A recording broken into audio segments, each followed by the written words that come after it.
As a critical worker, you are a crucial part of our fight against coronavirus. We need to look after your health first.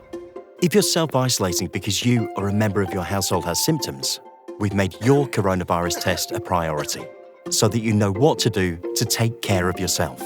And if it's negative, we can help you get back to work and back to your teams. The test is simple. Here's how it works. Let your employer know you're isolating, and they'll confirm if you're eligible and help you get a test appointment. When you receive your appointment details, there may be instructions specific to the test site you're visiting. If you're isolating because someone else in your household is ill, their name will be on the invitation and they'll be tested.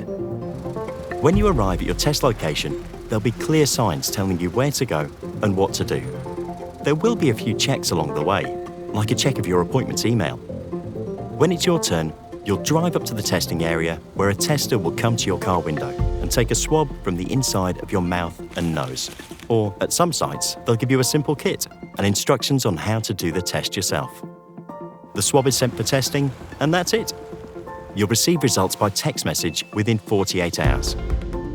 Taking a test is how you can keep helping your team even from home and help us beat this virus together.